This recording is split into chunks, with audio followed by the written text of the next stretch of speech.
And we're back. Welcome to No Direction, the Pathfinder News, Reviews, and Interviews podcast. I'm Ryan Costello. And I'm Jefferson J. Thacker, also known as Parent. So today's going to be a different episode. A little bit. We may have made a couple of announcements, and we've had even more behind-the-scenes plans that were changed. And so at no point did we ever really know what this episode was going to be. And we finally called one last audible right before the show went live. The last thing we declared publicly was that we were going to address the Jessica Price accusations against, among other people, Paizo, because it is the major news site right now, not news site, but news story involving Paizo at the moment. But earlier today, we posted a summary of what we know. We posted it to our website. We shared it to our Facebook page. If you are curious about what's going on with the news story, I encourage you to read that article now. And there's not really anything we could add to the discussion. As we mentioned in the article, we weren't going to have any conjecture or opinions, which is normally what we add to a news article, a news item on the podcast. And so if we were just going to be reading basically a blog post and quoting things that you are better off seeing the source as it's listed in the article onto a live microphone when we have no intention of doing any kind of conjecture or editorializing, we could not figure out what the benefit to that was. So we will definitely acknowledge it. There's an issue going on right now, and I encourage everyone to read the article because it is a frank summary of the events with sources, quoting first parties as often as possible. And there's not much else we can say about that. So, yes. Yep. That's it for the news. Yeah, one of the things to understand is that we are what would be considered journalistically as enthusiast press. Investigative journalism is not our wheelhouse, and we also need to be careful about what we say in certain circumstances. I do recommend you read the post. It certainly has made the rounds based on the analytics. And that's all we can say on the subject for now. Which means we've got, potentially a couple of hours ahead of us now to talk about other things. Yeah. And fortunately... there is another bit of Paizo news that I can reference. Okay. Paizo... let me pull it up, because this was just announced. The final details was just announced. Paizo will be participating in a 25-hour live streaming event in order to promote the Extra Life charity. It will be November 4th, and more information available on their website and on their Facebook page. Extra Life is a well-respected charity group. So then, since you're bringing it up, I am going to skip to one of the shoutouts, because one of the people that we were potentially going to have on this episode was going to be Jennifer Hilmo. She is the one that runs that Extra Life event. She's the coordinator on behalf of Paizo. She's the one that coordinates with them to get the amazing prizes they've had in the past, like the Gold Foil Core Rulebook, a Gold Foil Bestiary, and this year, I don't know if this has been officially announced. Hey, don't announce it if it hasn't. So I'm not announcing it.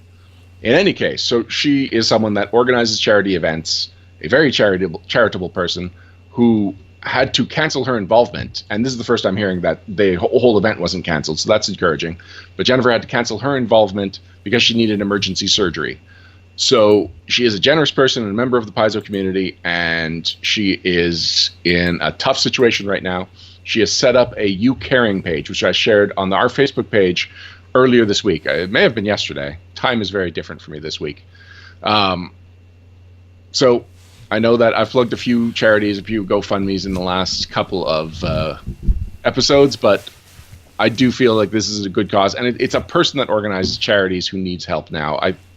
If you have any belief in karma or some kind of just the universe doing right by itself, donating to her charity, to her You Caring page, will at least make you feel better about yourself. Mm-hmm. All right, so what should we talk about, Ryan? All right. Well, we did game together, or there is one other news item. It's a little bit more of a no direction beyond item, but did you want to talk about Starfinder Munchkin? Oh, yeah. This is definitely a No Direction Prime announcement thing. There's not much to say other than Steve Jackson Games has launched a Kickstarter for Starfinder Munchkin. It's about what you expect. It's Munchkin starring Starfinder. They've got, of course, their traditional artwork on the packaging. It's going to be compatible with all other Munchkin sets, including Pathfinder Munchkin. Go check it out if you want to get in on that. I enjoy Pathfinder Munchkin. I imagine I'm going to be enjoying playing Starfinder Munchkin. So I first played Pathfinder Munchkin at PaizoCon this year. This is my first time playing any Munchkin. Oh, you've never played any Munchkin before? How is that possible and you have ever touched a D20? Oh, well, as you know, I'm into board games. Right. Actually, let me pan over a little bit and see if we can show off the board game collection. Is that... Okay. So, yeah, those black shelves, that's a mix of the Paizo books and some of my board games. And so, I have an eclectic group of people that I board game with. And I curate Board Game Bento. Like, I am a person who decides what games people that are interested in gaming should be playing. So, like, there is a certain amount of board game snobbery that I associate with. And while I don't like to think of myself as a board game snob, I definitely know the reputations of games like Munchkin, which kind of falls in the same category as Catan and, broadly speaking, Monopoly, where it's like a game a million people play that somehow a certain faction of people insist are bad games. And so I never tried Munchkin because I never really had a group of people to play it with. But moreover, I also have fantasy groups and stuff. So why am I playing a fantasy tabletop game, a fantasy card game, when I've got the actual thing? Although I did know it was a parody, so there was always other stuff, like other reasons to be playing the game. Anyway, so I did finally play it because, as we mentioned at PaizoCon, Tina joined me. Scarlett was there too, and we were looking for something to do while Scarlett was napping, and we didn't have anything scheduled, so we went up to the Steve Jackson room, played some Steve Jackson games, and played a good long game of Pathfinder Munchkin. And I don't care about the reputation for that game. I had great fun. It's one of the games that the reason that I brought up Catan and Monopoly is that you can easily break it apart. You look at the rules, you look at balance, you look at many factors in the actual game and say, like, these are flaws for these reasons, and those are valid arguments. But the play experience elevates the game. It's the interaction between players. Because, like, I've played amazingly written games where players are just staring down at your components and nobody says anything for an hour and a half. And it's like, I respect the tactical, like the complicated tactics and the complicated decisions you have to make every turn. But if I'm not talking to my friends for an hour and a half while we're playing the same game, that just kills me. So, yeah, Pathfinder Munchkin, like right off the bat, somebody offered me a deal, and I countered by saying, well, I've got a card that I would most like. It would be best to play this card against you next turn. So how about you go easier on the deal for me, and I promise not to play this terrible card. And then he was just like, how about I just don't deal with you then? So I played the card on him, and then at the beginning of the game, people were very aggressive against me because I kind of painted myself as the aggressive player. But this worked to my advantage, Param, because about halfway through the game, I was losing. I was losing badly. And then people were taking pity on me. It was like, well, I guess he's learned his lesson, they must have thought. And so they started doing easier deals, or if something was terrible, they just weren't playing it on me, which, you know, it might have been sympathy, or it might have just been like, why would you play it on the last place guy? But then, Param, comeback. I had a very, let's say fortunate, because it is a very luck-based game. I had a very fortunate couple of rounds, and I caught up with the rest of the group. And then through, I guess more luck, but also some shrewdness and really analyzing all of the options at my disposal, because Munchkin is a game that at some point you get a lot of options at your disposal. So I made a smart tactical move, and I ended up blowing everybody away, winning the game, and everyone seemed to have a good time. It wasn't like, oh, we should have never trusted him after all. No, it was like, oh, you screwed us, and I'm happy about that, and that's, to me, a sign of a good board gaming experience. That's good. I know that Munchkin sometimes gets a bad rap in the industry. I mean, it's been around forever. And its mechanics have not really evolved over the years. They've certainly done some fun things with some of their expansions, but I still have a lot of fun playing Munchkin. But again, I have a lot of fun playing Talisman, and I know the general consensus on Talisman in the industry. So Talisman's another game, if I'm remembering the right one. You play an adventure and you're going on... Is that the one where you're going into the inner circles? Into the inner circle. And it gets often accused of being Chutes and Ladders. Huh. So I've played that once, and I was the first person who had an opportunity to go from the first level to the second level, or to go into an more inner circle, and I just got killed for it. So I would say that there was some decision making in the game, and that I didn't necessarily make the right ones. But I saw an opening and I took it, Param.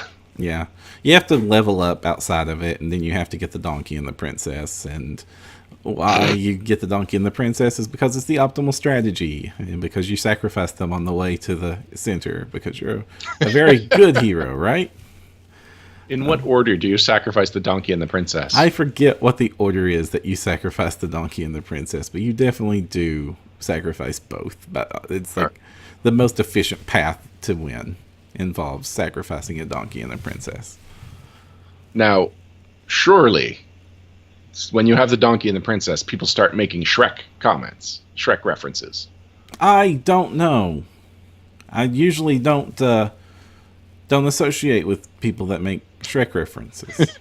Oh no, it's the it thing to do now, Param. I mean, no, I'm out of I'm out of banter on this one. No, I cannot defend Shrek. Wow, you cannot defend Shrek. All right, I didn't know you felt that strongly about it. I have so many thoughts.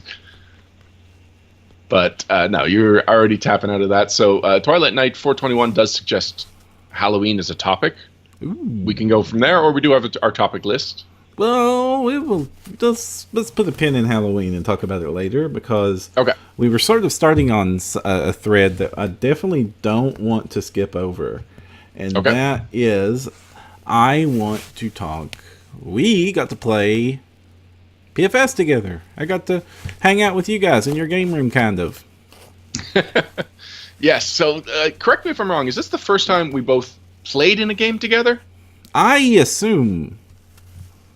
Because I feel like I GM'd you once in a remote game. Is that possible?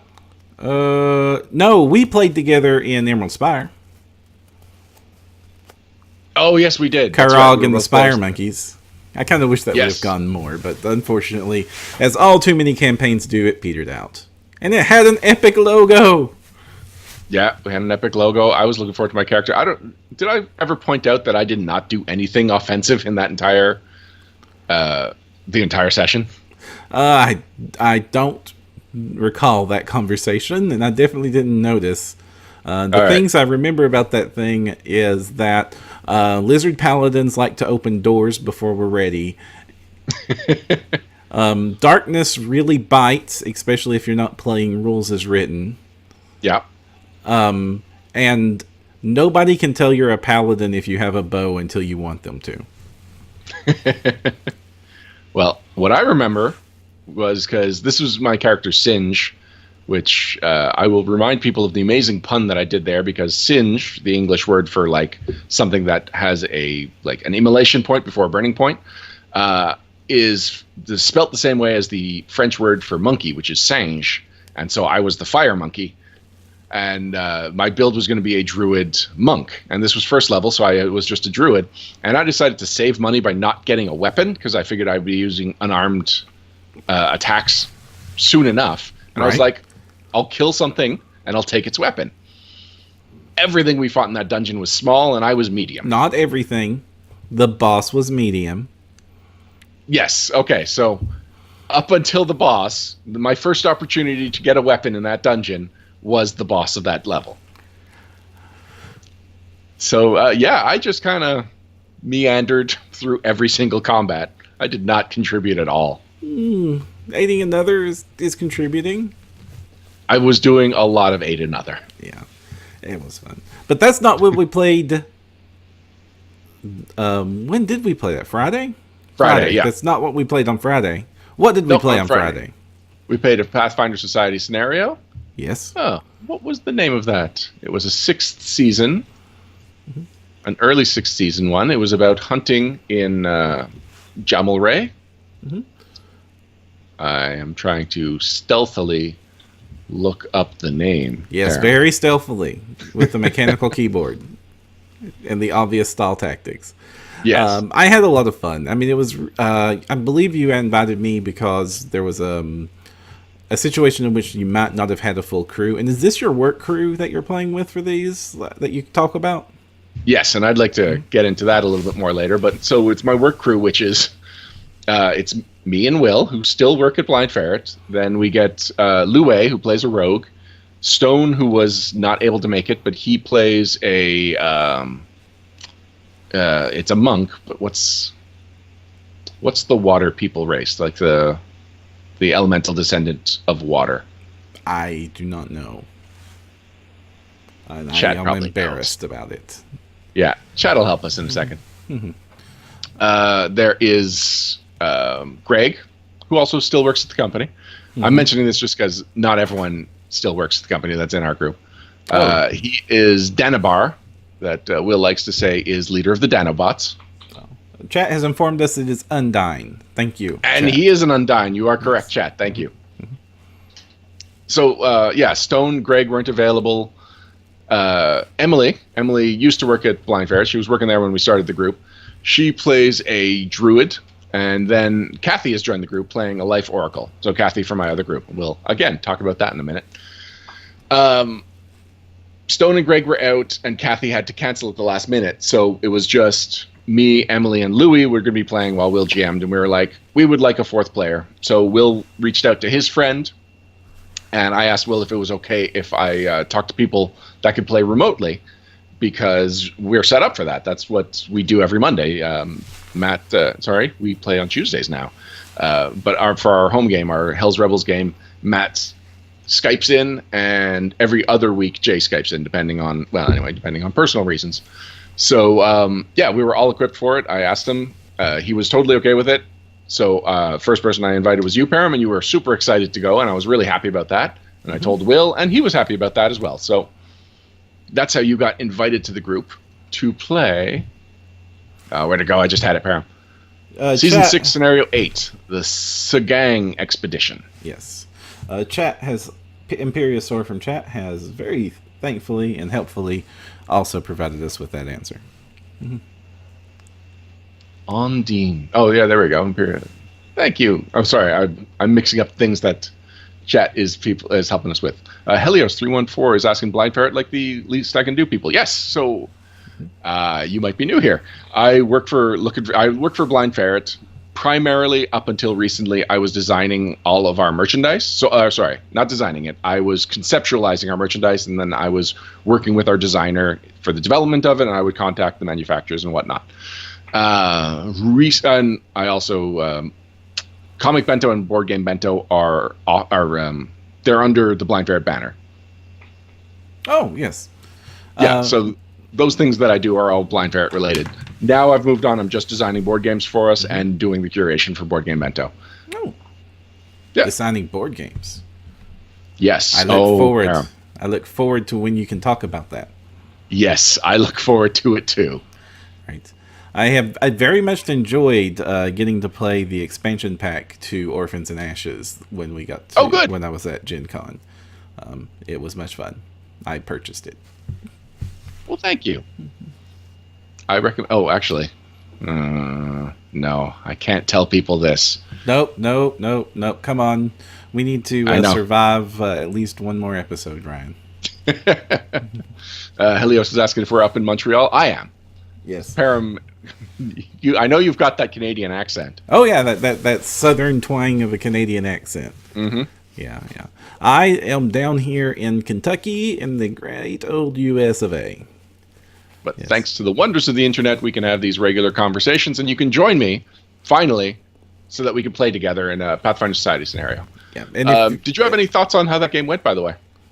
I had a lot of fun, but it was interesting to be from a player's perspective and trying to entertain when I recognized that a lot of those players were inexperienced. Not all of them, but some of them were. And usually as GM, that clicks me into teaching mode. Mm-hmm. And this was the first time I clicked into this is not my place to be in teaching mode. So I was trying to not steal too much spotlight and trying to not dominate the entirety of play. It also became obvious that my character, like your character, was much more optimized than the rest of the party. Yes. We would kill everything we touched. Oh, goodness, yes. Oh, man. It was so... I kind of understand some of the people that complain about game balance now because... and I do not wish to denigrate anybody else's characters. But we would have several combat rounds in which some other characters would do single-digit points of damage. And then me and you would get in the 20s. Yes. At low tier. So, Emily, who's playing the druid, has specifically asked me how she can contribute more, and I was like, Emily, you're always staying back with your wolf. Your wolf, at the time, early, like low levels, your wolf is the main combatant in this group. Even though we've got a paladin and a monk, your wolf needs to be up in the business. And she came over one night, and I looked over her character sheet, and by then she was 3rd level, and she hadn't leveled her wolf at all. Oh, and so, goodness, that will help. So and I kind of realized that I was supposed to be mentoring everybody, and I failed her in that regard because a druid is a complicated class. She gravitated right towards it because otherwise, if she'd been like, well, I'm thinking about 2 or 3 different classes, and if druid was one of them, I would not have recommended druid. It is a very advanced class for a beginner player, new to role playing and everything. Mm-hmm. But anyway, that's the class she wanted to play, and so I figure enthusiasm trumps any complicated rules, and nobody at that table is going to be judging her if her takes longer on her turn, or if she needs to be reminded of a couple of specific rules for that. So anyway, we leveled her. She got up to level 4, actually, so I'm like, cool, you've got wild shape. You can do this once per day. It's awesome. We buffed up her wolf, and it's like, look how much more damage it does. So this was her first time playing with a level 4 druid that had been properly leveled and everything, and she still stood in the back. Oh. And it's like, all right, if you're having fun, Emily, you do you, but all right.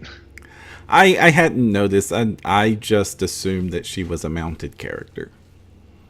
She is. I thought that was her focus. Let's see. Like, did she have like the mounted combat tree and all that No. jazz? Okay. No, because she's a gnome. She has very little combat prowess. Mm-hmm. It's the wolf is the one that does the combat. But yeah, then you and I. So I'm playing a Slayer, and it's my GM baby. Oh man, this is a very complicated character. Am I telling you about my character right now, Param? Make it brief on the build. You're a Slayer / what? Slayer / nothing. I am a Slayer with an archetype. What's it called? Something assassin. It's based on Fae. It's from the new Fae book. Okay. And so instead of study target, which is the big thing for the Slayer, that you basically get to say favorite enemy, you. Right. I lose that. And instead, I am followed by shadows of myself. And at low level, they act like mirror image, but I only have one of them. Which also is why every time that Will was choosing who to attack and he never chose me, I was like, come on, I want you to kill one of my shadows just so I can show off this cool ability that I have. No. That's the problem with defensive abilities. They're out of your control how much they get used. Mm-hmm. So I could just kind of remind people every now and then, and I've got this shadow following me around. But at higher levels, I'm going to be able to, first of all, get multiple shadows, and second of all, command them, move them around. Anku Shadow, yes, thank you, Cryptwalker76. So I'm going to be able to flank with my shadow, which is amazing because the Slayer has sneak attack. And the shadow can't attack, but the shadow can aid another me on the attack. Ooh. Yeah. And I took from the Dirty Tactics handbook. Is that what it's called? Dirty Tactics Toolbox. Dirty Tactics Toolbox. There's one that just says if you have sneak attack, you get an extra sneak attack die up to half your level. And so I was able to get a second sneak attack die, which meant that when I was doing sneak attack and I was attacking with my massive axe, because the Slayer has great weapon proficiencies. Oh, no, not an axe, an Earthbreaker. I was doing 46 damage. Ooh. Plus decent strength. Accomplished sneak attacker. Thank you, Helios. It's fun having people explaining. Yeah, like I could just drop a reference. We love and I'm you, like, chat. Thank you so much for keeping us. This has been a very stressful week for us, gang. Our mind is kind of muddled. Yeah. So thanks for being there, guys. Mm-hmm. Okay. But, so that's how you got all that sneak attack dice. I was really curious how your build was working.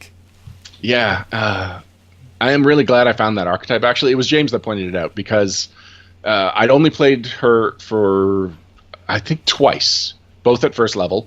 Mm-hmm. And now I had 3 or 4 levels of GM Baby credit to apply to her. Mm-hmm. And so I went into our Discord chat and I was like, I've got this Slayer. I am willing to do like a ground up rebuild of this. Nothing is sacred. In fact, she originally was a half elf, but I changed her to a dwarf because in my mind, she always was a dwarf. So I even like, anyway, like, I'll get to that in a second. So, yeah, that's when James pointed out this Slayer archetype, and I was like, oh, I thought I was ready to abandon the Slayer. Like, I was happy with Slayer for first level, because, again, I have my issues with first level, and the Slayer is a really effective combatant at first level, and actually really simple. I would recommend Slayer to new players before I would recommend, like, Barbarian or Fighter, and definitely before Paladin or Ranger.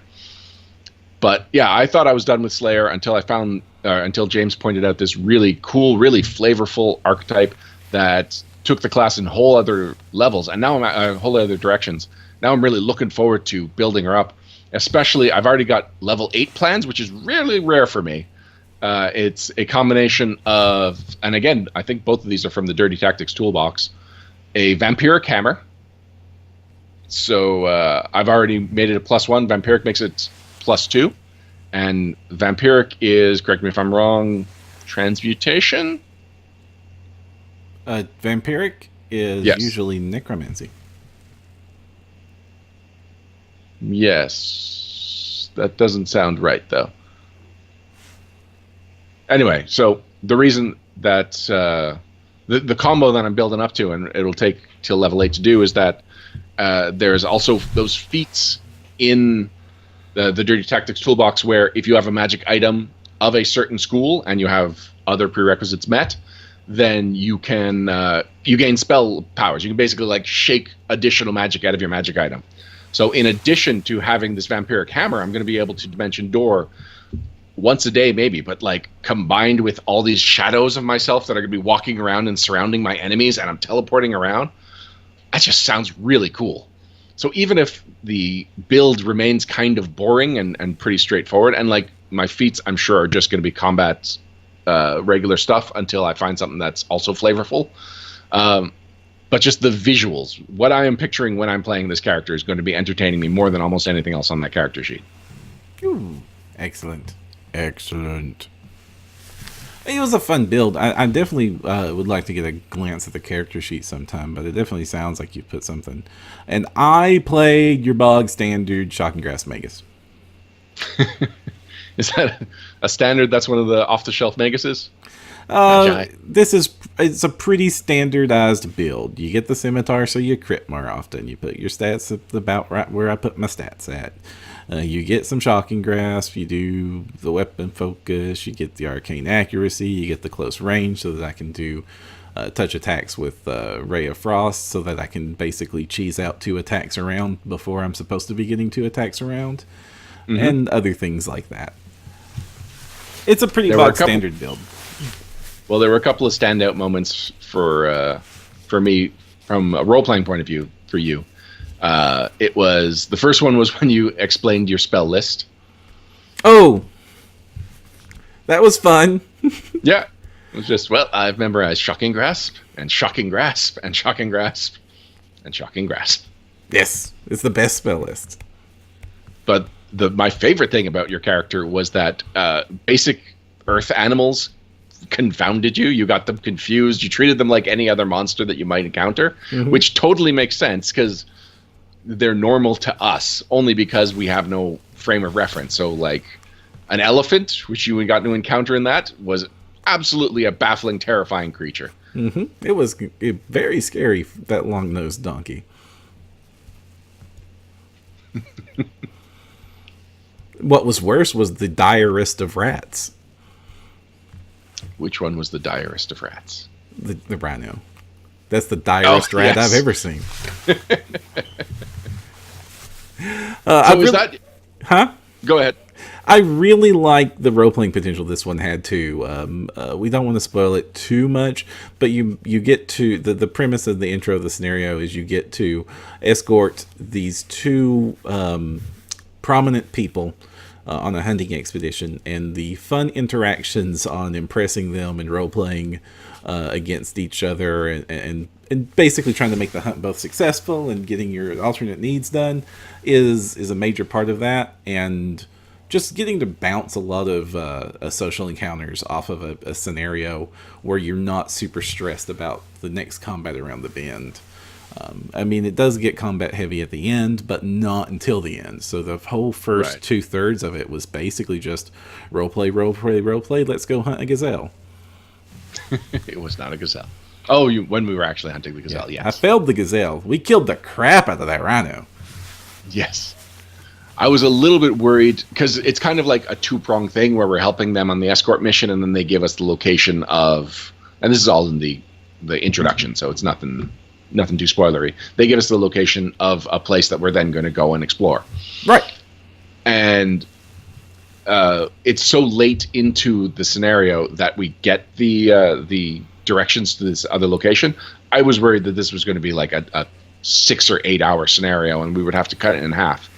But no, it's really front loaded, and then it got a little weird at the end. Yeah. Well, we weird as in unexpected. It was a nice surprise. Let's be very careful not to spoil the whole scenario. Yeah. I mean, there's a lot of people. We definitely go recommend you try out Sea Gang Expedition. It's one of my favorites. Other ones I would recommend is the Night March of Kilkmedeus is another favorite. And the Path of Perfection trilogy is a fun trilogy to go through, especially if you like dungeons. Well, I've only played the first part of the Path of Perfection. Oh, the final part is so amazing! Well, the issue with the first part is that there's a lot of boats navigating, and we had no sailors. And so we were just crashing from bank to bank, seemingly with no consequence other than feeling embarrassed about ourselves. There is some but consequence. It definitely didn't. Oh, okay. Well, then maybe we succeeded a couple of times, and that was just enough to keep from sinking or whatever. It's one of those you miss out on things consequences. So then by the end of it, I was not in any rush to play part 2 because apparently I missed out on a whole bunch of things because we're not sailors. Oh, no. That thing picks up when you start climbing the mountain. That's when that starts to turn into fun times.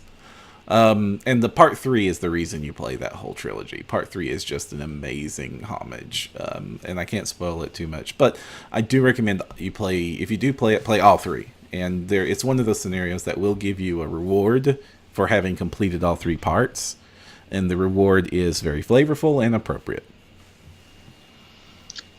I don't even remember. Okay, so I know I played a paladin in that scenario, but it wasn't like my paladin. I've never played that character again. I used the rebuild opportunity. I don't know who I rebuilt it with, and I have no idea what level they are right now. So I don't know if I can play to get all 3 Chronicle sheets on the same character. You could burn a GM star replay point. Might be worth it. I've got 3. Yeah, I don't know I may that. have used 1. I don't know that it would be worth it in the end. I liked it a lot. Okay. But at the end of the day, it's kind of neat. I mean, the best boon reward I found in all of PFS is the Weeby Goblins 2 reward. So I would totally recommend people go play that one. That boon is nice. All right. I know the boon you're talking about, and I agree. Yes. One of my players, Chris, built around that boon, and we had very perplexed GMs at Gen Con when his sorcerer started riding around on said thing. Yes, very fun. Because I guess he took that feat that should have been in Animal Archive.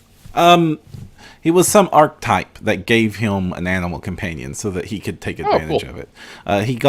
He was basically half druid for his abilities. Okay. I think I know the archetype vaguely. Mm-hmm. Might be an advanced player's guide archetype. Yeah, I know that Paizo it discourages too much meta discussion around playing for various boons and boon sniping your scenario choices. So I apologize on that front. But there are some really cool boons out there, and if you just play a good variety of scenarios, you'll be surprised what you'll get and what it'll let you build characters as, especially some of the promotional modules. Yeah, and We Be Goblins is its own reward, the whole series. Yeah. I mean, some parts are stronger than others, but they're all fun. And I'm still holding out hope for We Be Space Goblins. I don't think you have to hold out hope for very long. Oh, I think it'll be at least until the next RPG day. Well, okay, yes. And we just had the last one, so at least 9 months. Yeah. Yeah. It could potentially be years, Param. I'm saying it might be as little as 9 months. Yeah. But, based on our previous review in No Direction Beyond, it might be We Be Skittermanders. That's true. Yeah, I'm a strong proponent that Skittermanders should be Starfinder's replacement mascot. But I guess we're delving too much into No Direction Beyond territory. But that loves me some Skittermanders. All right, well then, Param, I would like your advice on helping Louis understand how to roleplay. So Louis is one of the members of the group, and he is playing a rogue. Okay. The last, not the scenario we played, but the time before that, was also actually an escort mission, funny enough. I guess that's becoming that group's niche. So at the beginning of the scenario, he asked to pick the pocket of the person that we're escorting. And I was like, all right, you understand that this kind of goes against Pathfinder Society rules and that this is kind of like you're playing with fire here. But he's like, I want to do it. It's like, all right, I'm not going to stop you. You've been warned. Go for it. And he rolled high enough on his pickpocket and his stealth. His stealth and his sleight of hand. Mm-hmm. And so I'm like, all right, so what are you trying to do? And he's like, well, I want to feel around. Can you tell me what is in her inventory? And I was like, what? And then Will's like, you mean like in Skyrim? And that's when it clicked, and it's like, oh, Louis playing Pathfinder like it's Skyrim. And that's exactly what you would do in Skyrim. You would just walk up to someone, put your hand on them, and you get their entire inventory list. But like, I keep trying to stress, like, no, picture it like you're actually there, Louis, and you actually put a hand in somebody's pocket stealthily so they don't detect it. But it's like you're just going to be feeling around and trying to grab something almost at random unless you saw where she put something in her bag. Like, you're not going to get an inventory list that way. Well, to be honest, to do a sleight of hand successfully, you've sighted up your target long before you made the attempt. In theory, yes, but not the way that Louis was playing it out. Mm-hmm. And so that's also why you may have noticed at one point he said, I go into stealth or I activate stealth. Right. Yeah. Yeah. And Louis will constantly just be out in the open and just try and disappear, which, again, totally possible in Skyrim. But in Pathfinder, you just need like a realistic amount of cover before you can hide. And it's like, he is a computer engineer, which Will has explained to me as part of why he thinks like that.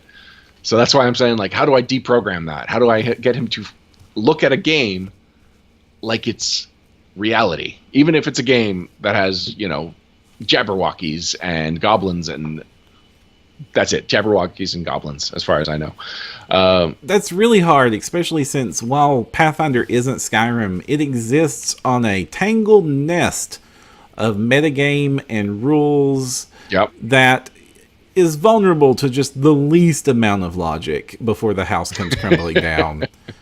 I mean, the same things we're complaining about he's trying to do from Skyrim, I could complain about 1,000 different things in Pathfinder, such as the previously mentioned 100 peasants and a log railgun. Yes. It's been a while. Do you want to explain that again? Okay, the basic theory is in Pathfinder, a 6-second combat round exists in 6 seconds of time.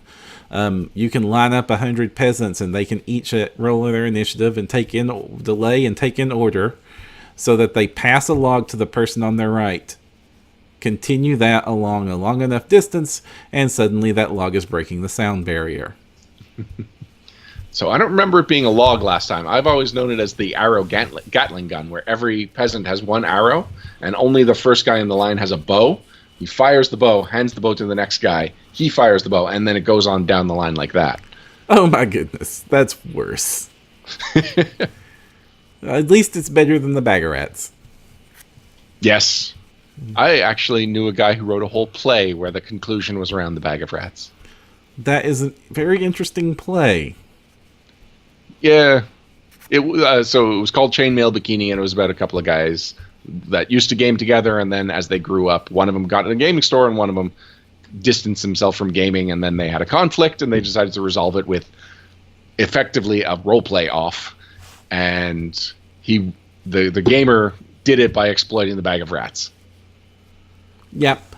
Now, that sounds like a good one, but I always get weirded off when people start to try to add drama and incorporate roleplay in the stories and then turn it competitive.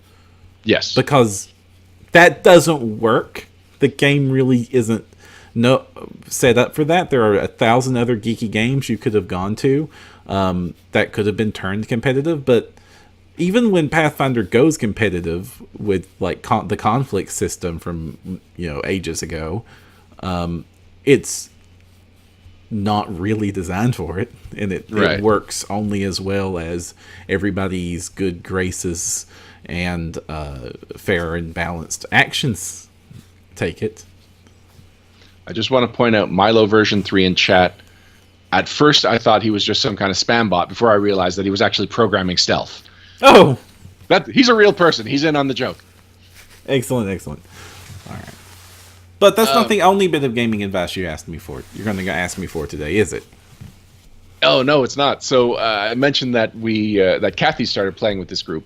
Now, I've been gaming with Kathy for well over 10 years at this point. And she was in my regular group, my Jay, my Matt group, now with Jeff, Corey, and now with Millie, also at Tina. I believe that's all the regulars.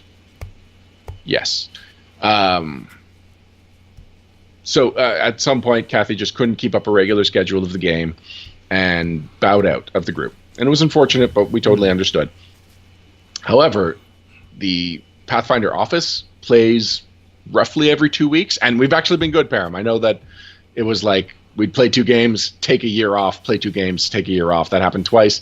Now we've played like 3 games. Woohoo. And there's like a 4th game potentially on the horizon. If you make it to that, you've broken the record. I know. Well, no, we've already broken the record. You were there for the record-breaking 3rd game. Oh! Woohoo! I know. Actually, no. We must have played more than that because Emily was 4th level. Anyway, so now Kathy can play in this new group, new to her, the Blind Ferret group, because the hours are more flexible, and there's no obligation. If she can't make it one time, her character just doesn't show up that one time. But it feels like it feels like I've stolen from the other group. Oh, so this is something about how bad you're feeling, not Kathy? No, Kathy has a similar sentiment. It's like a weird, like we're in 2 groups, and she transferred from one, whereas I'm in both, so it's fine. Mm-hmm. But she stopped with one, but has time for the other one, and it's just kind of like, yep, that's the situation. And that's not the only situation that having these 2 groups is the only iffy one, but that's the first. Yeah, well, the truth of the matter is that role-playing is a very demanding socially hobby because you have to coordinate with a semi-large group of people, a regular schedule to do something incredibly complicated, and that is not easy. We've long since talked about the woes of some of our listeners in finding role-playing groups, and it still baffles me that so many people enjoy. We're very thankful that you enjoy listening to us despite having a group, but I hate that we're taunting you with such good stories and stuff of us having a blast every week with our multiple role-playing groups. And so the natural progression and growth of any group is to have some sort of churn as the schedules change, as life changes. And she shouldn't feel guilty that she had to bow out due to scheduling. It's more responsible to bow out when you recognize that that's a problem than to be attacks on the group, causing sessions to get canceled. And then later, when she got a new opportunity to join another group, hey, life is great. Take advantage when you can. The only time I've ever seen any sort of guilt be justly asserted in any sort of similar situation is when actual deceit is involved. And, oh man, I'm sorry, I can't play Pathfinder this week. And then that very same evening, you're playing 5th. What? No, people can play 5th all they want. I hear and understand and actually have read and played that it's a very good version of Dungeons and Dragons. All right. Are you ready for the second scenario that's come up? Yes. Or situation. So a couple of years ago, Will and I and Emily and a few people from Blind Ferret rented a cabin together and just spent a weekend together, and it was a lot of fun. And Will, I believe it was Will that proposed we do it again, only we just play Pathfinder Society. So it's the Pathfinder Society, the Blind Ferret office goes up, rents a cabin, plays Pathfinder Society for a weekend, really levels up our characters, has some good time. It's like, that's cool, except Matt owns a cabin. And so I kind of floated the idea past him, and now it looks like the other group is going to be the ones that are going to a cabin and playing Pathfinder Society for a weekend. And that's like, oh no, I totally stole Will's idea, and I get to benefit from the idea, and it's going to be cheaper for me. Yeah. Feel justly bad about that. Yeah. But game on, man. All right. Thank you, Baron, for encouraging all my deceit. A little bit of karma is deserved in that situation. So, it's a karma situation. I didn't realize. So, try to burn some of that off with some guilt. Yeah. But not so much that you don't have a good time. Oh, I think we'll have a good time. Actually, we might even play Starfinder Society. Ooh. Right? I know. Man, I am trying so hard to build up stars on that. Playing as a Starfinder GM. I've even considered just spamming online games as fast as possible to just earn enough credits to get my, not stars, they're called novas. Oh. Although star is already a sci-fi thing. No, I guess I don't know why they needed to do it differently there. But they did decide to do it, and hey, a nova's a cool thing to have. Yeah, it is cool. It's just funny that if it was compasses or something that was very specifically fantasy, then I would be like, yeah, they got to change that. But it's stars, and it's Starfinder. You're finding gem stars. Maybe they're just not so special there. Since we can go to any star we want to, suddenly having a whole bunch of stars is not so special. Novas are a whole lot harder to find. Yeah, but aren't they a lot more dangerous? Absolutely. That's why you want them. What? Yeah. You're a big, bad adventurer person. You want to have all the dangerous stuff ever. Okay. Yeah, all right. But I really have been loving Starfinder Society for a lot of the same reason that I love Pathfinder Society, and it's that it is giving me a huge sampler of all that the game has to offer, setting-wise and system-wise. Whereas when you're playing an Adventure Path, the Adventure Path has a very tight theme. They're very well written, but it takes 2 years in which you're playing with the same set of characters with occasional rotation as death and player fatigue hit against a similar set of themes and usually the same enclosed region. So it's a genre piece. And you spend 2 whole years, or 1 year, or 2.5, or a very long time playing through an adventure path. And it's fantastic. I love doing it. But it means that you spend that whole year in that one mindset. I have been doing a whole lot of evil fae and cold monsters for the past few years, playing Reign of Winter. And I love both, but if I didn't have Pathfinder Society, I would not get to appreciate all that Paizo has to offer. I get to play in the jungles, in Mwangi. I get to then go up to Varisia for a little bit to have some fun. I get to go into the sewers of Absalom where some kobolds are making a mess. I get to fight gelatinous cubes on the battlefield. Well, no, the battlefield is just adjacent, but hey, gelatinous cubes are fun. And player after player comes to my table with all kinds of crazy builds and experiences that I just would not have been exposed to even with a steady gaming group going solid. And with Starfinder, I'm getting a similar experience. We are going to different planets. We're exploring different systems. We're starfighting sometimes. We're going on the ground. So there's crazy technology. There is a quest in Starfinder Society to get pop music. Oh, you know what? Did you mention this on Starfinder? Yes. On No Direction Beyond? Yes. Okay.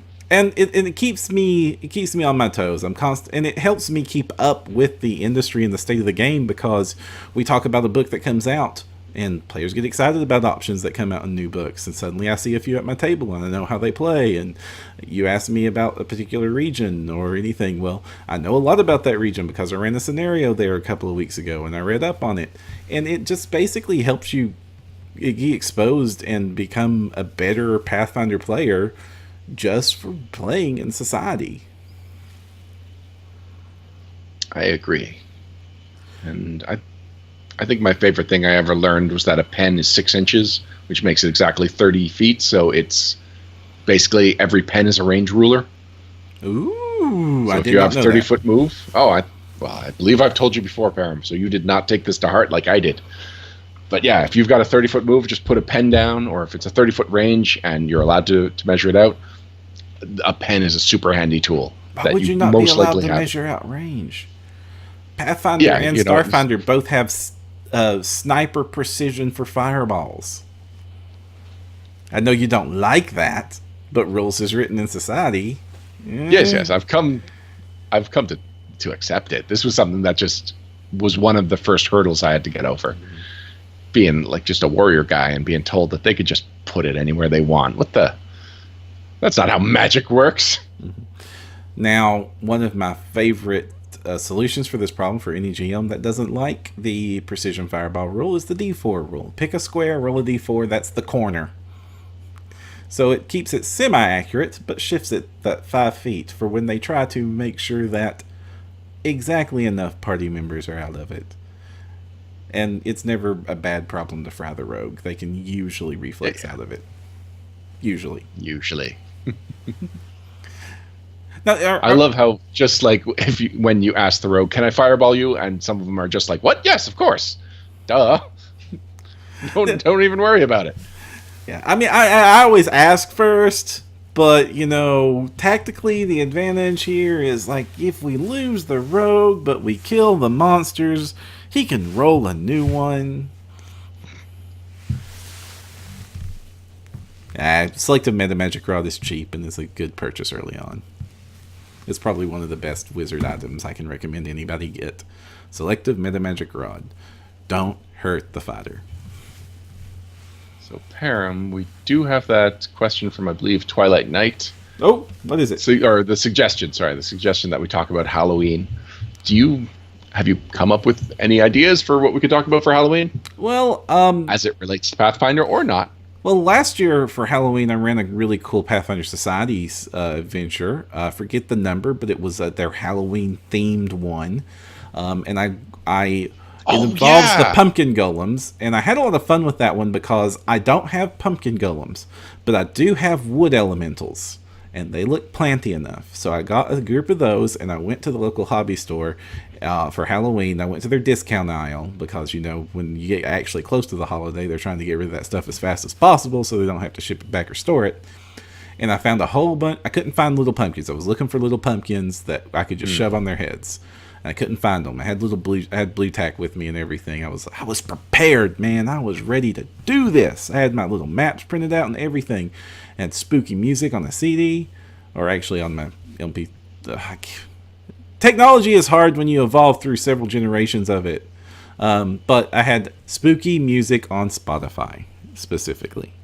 But so what I ended up getting was like just little cartoony jack-o'-lantern stickers and just sticking them to the front of the wood elementals, and then there's your jack-o'-lantern monsters.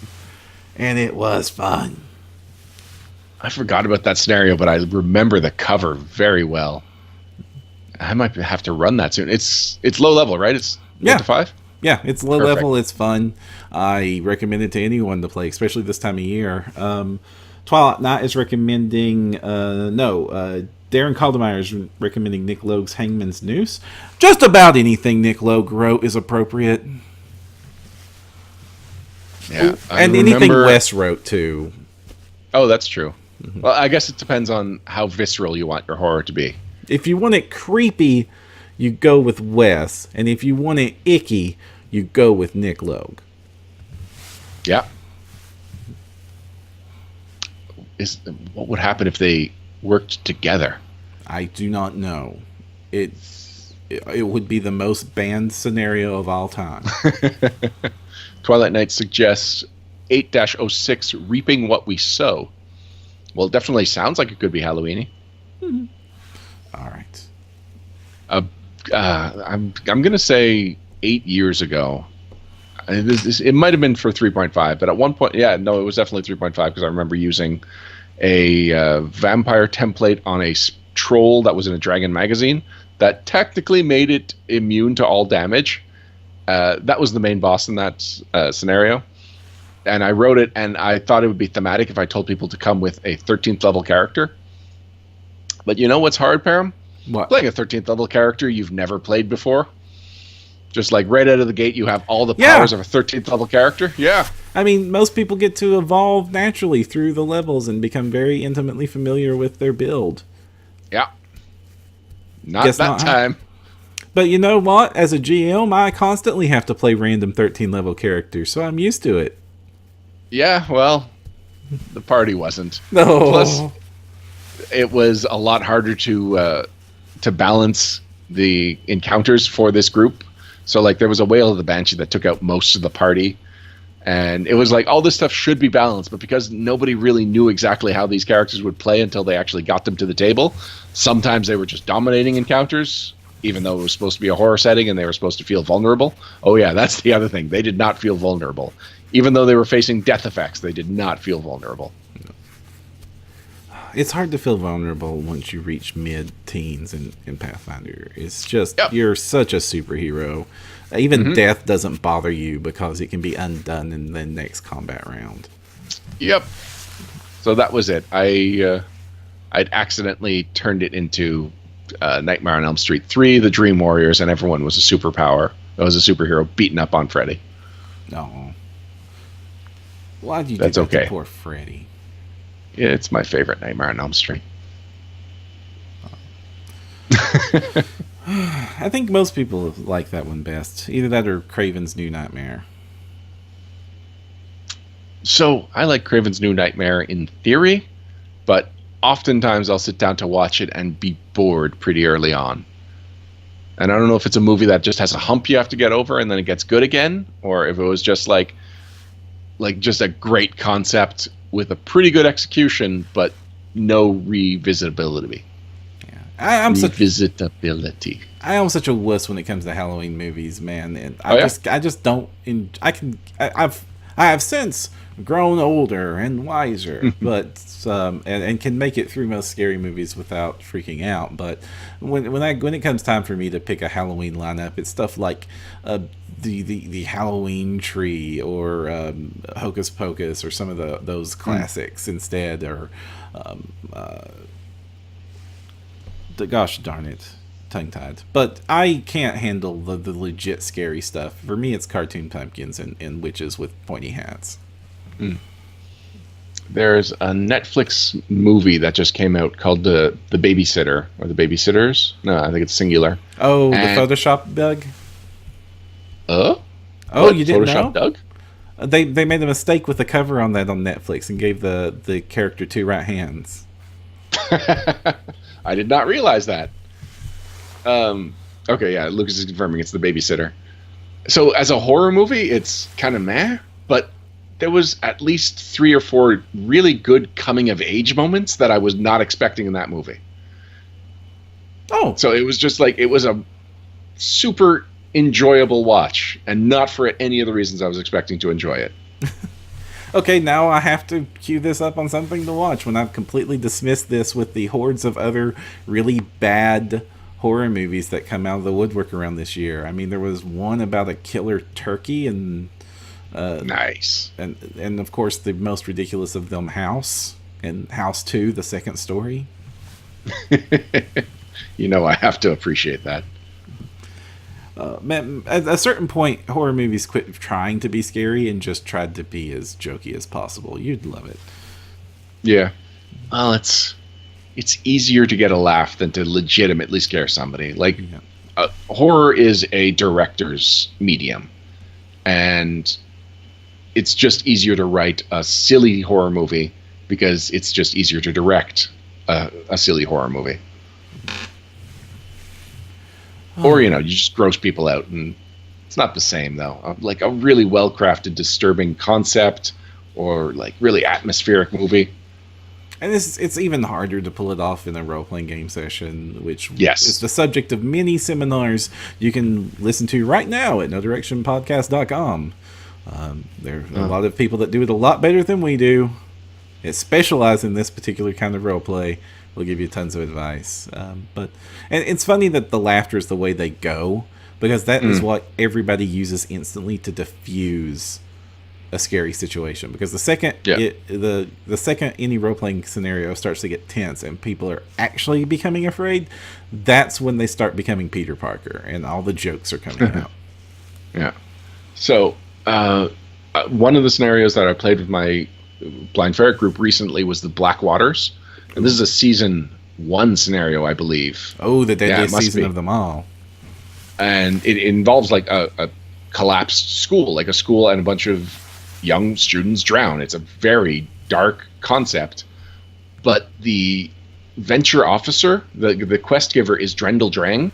And I believe it's his first appearance, but he is always this goofiest quest-giving scene, and it might not have even been meant to be goofy, but just from my association with a Drendel Drang quest-giving scene, I played it like I usually do. Oh, sorry, Season 0, Twilight Knight corrected me. And I think that set the wrong tone for that scenario, because it just became a dark comedy when it legitimately, like, when I was prepping this scenario, because I chose it and announced we would be running it before I actually read into it, I was like, oh my God, I am worried I'm going to be making people so uncomfortable. So here's places I can pull back. Here's places I can pull back. No, the exact opposite. And granted, it is the Blind Ferret group, so you can expect a certain amount of comfort with dark humor, but still, most of the scenario is written pretty straightforward and just embraces the darkness of it, and that is just not how it played out. So you're telling me that the company that supported you creating Orphans and Ashes was somehow able to take dead children lightly in a game? Yes, that is what I'm telling you. I am shocked. Are you implying something? I am shocked. Yes, I would have been more impressed if it was the other direction. Oh, if I actually managed to get them to take it seriously? Right. We all had a good time, so the fact that it was a dark comedy wasn't a bad thing. It was just not what it was mostly my fear. It was my fear that this was not going to be something people enjoyed, and it was perfectly fine. Mm-hmm. So, shall we get to shoutouts? We can. I just want to. So, Justin Franklin 3000 says, "Are all the seminars up for Gen Con?" I think so. I think so. Yes. Okay. Last week, I think you put the last one up. I think so. Yep. Mm-hmm. Anyway, we'll discuss it. There was one title that I was expecting that I never found. So okay. So Justin, there might be one more, or we might be done here. Yep. I will coordinate with Ryan offset, and then onset, but like with the cameras off, and we will discuss where that last scenario may or may not be. Other than that, yeah, they're up. Go check them out. I will update the summary page soon to collect them all. That way, they'll just be one nice, convenient list. All right. All right. Shoutouts. We'll be right back.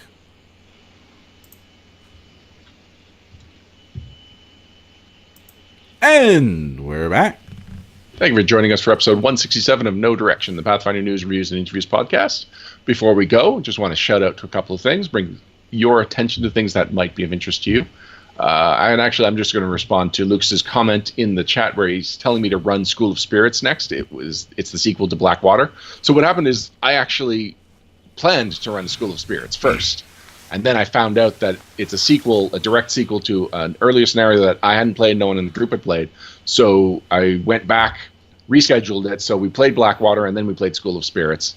And that's part of how we this group is actually gotten back onto a regular schedule, because I was able to schedule 2 scenarios in a pretty short amount of time. And I enjoyed them both, and I definitely enjoyed playing them both back to back. And one funny thing about it is that technically 7 years have passed between the ending of one and the beginning of the other. Well, I think it makes more sense if you play them back to back. There's just like I mentioned that there was an escort mission, was the one before this one that I played. School of Spirits has that escort element, and you're escorting somebody that you know from Blackwater, and they are not as many years older as they should be. If you were playing those back to back, Yes. or that makes more sense to me than if you were playing them in order, because a character that played the first one in season 0 is unlikely to still be anywhere close to level range by the Yes. time season 7 pops around. And that's it. School of Spirits is written with like a sidebar saying like, oh, and if anyone was in Blackwater, then have this additional interaction. And it was just everyone that played Blackwater, or everyone that was playing School of Spirits had played Blackwater a couple of weeks before. So it was like the information was fresh in their minds. It was like everyone got to participate in this little additional information. And surprisingly, School of Spirits ran faster than Blackwater did, even though one season, I want to say 8, maybe it was 7, and the other one season 0. That's odd to hear. When I run those season 0, season 1 adventures, it's so fast because you're just basically using the bestiary and the core rulebook, and it's just so quick to get those out. I think Blackwater, no, I was going to say it had more decision making, but that's not true at all. No, I don't know why. It was probably the longest season 0 scenario that I've played recently. But this goes back to a common criticism of Pathfinder Society that we've all just had to hand wave around, because a lot of us have played the sequels before our characters played the prequels. All Pathfinders are time travelers, and they're keeping it very secret, or sometimes not so secret if you're in a Gen Con special. So, onto the shoutouts. I've only got a couple. Okay. Actually, I guess I've only got one now, because we already mentioned Jennifer's not GoFundMe page, but you fund me? You funds? Anyway, you can find the link in the Facebook page. Doesn't matter if I remember the name right this second. This was actually on behalf of James. He is going to be at PAX Unplugged. It's in his local area, actually, in Philadelphia. And he wants people to know that there is a Warhorn page for PAX Unplugged Pathfinder Society. So if you are planning on going to PAX Unplugged, there will be a Pathfinder Society presence. You can check out the Warhorn and just Google PAX Unplugged Pathfinder. Or actually, it's warhorn.net/events/PAX-Unplugged-Pathfinder. It's a pretty easy URL. Check it out and get in on the game if you have the time. Play And with then us. I am going to PAX Unplugged. I don't believe I'll have time to play, but if I do play, I will use the Warhorn link that James provided. At the very least, I plan to hang out with James a little bit. Are you going? You're not going to PAX Unplugged, are you, Param? No. I mean, Gen Con is pretty much the only big con, but I am going to another con nearby in mid-November. The exact date I don't know off the top of my head, but I'm going to Nerd Louisville, and it's the first time I've been called to arms as a venture officer to go work at con. Oh, cool. So this will be like, I've been like doing the adventure officer thing has been really fun and rewarding, but this is the first time I'll be working with a team of actual, venture officers, PFS volunteers, the real crew and seeing what that is like. But thankfully, venture agents, which is my rank, aren't required to do cons. Every other venture officer has to go do Gen Con or PaizoCon, one or the other. That's part of the agreement for getting that promotion.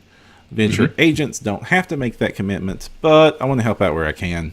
And also, the venture captain is offered the use of a guest room, which makes this cost me no money. And costing no money to go to a con makes it so much better. And I will be running Starfinder 101 back to back to back. A lot of that one. Nice. And you just reminded me that I should probably tell you what dates PAX Unplugged is. It's November 17th through the 19th. So it might be the same weekend as your con. That sounds like it is the same weekend. Okay, so if you're over at PAX Unplugged, go check out their stuff. If you happen to be in Louisville, Kentucky, you might get a chance to be at one of my tables. I will be bringing props. So now that brings us to the network shoutouts, and there is something that I wanted to bring people's attention to. This week, Alex posted an article. It was actually rebuttal to something you had said. And I haven't posted my rebuttal because we got off track by the other big news. Indeed. But the fact is that you were inspired to then write a rebuttal to his response. And you are not the only one. Actually, it got a lot more comments than our average article, which often we get a fair amount of views, but we don't get a whole lot of interaction. Yeah. And I do know that a lot of our network bloggers would love to interact with the audience to get more feedback on what they're doing, to hear what people would like them to talk about. I don't want to encourage them to write negative, provocative things that will elicit a response. So I hope that people can look at the articles that we're running, and if we do run something that has a positive impact on your game, or you just enjoyed, or made you think, or you have a comment or a question, please feel free to add those comments, because the whole squeaky wheel gets the grease thing is not how I want to run the network, and I don't want anyone to learn that lesson from this week. It's not critiquing Alex's article. It's only that I don't like the precedent that it could be setting. Oh, man, Alex's last few articles have all been controversial and very good to our analytics. So I can't complain too much. And I do have to point out and defend my knee-jerk to reply back is because I was specifically called out. Yes. Everyone is allowed to reply to it. I'm not criticizing anyone who felt the need to reply, yourself included. I'm just saying that it's not the only article that deserved replies this week. Yeah. And unfortunately, positive feedback is usually one of the only rewards we get for the productions we do. Something else on that note, I do want to remind everybody that we now have a Discord channel.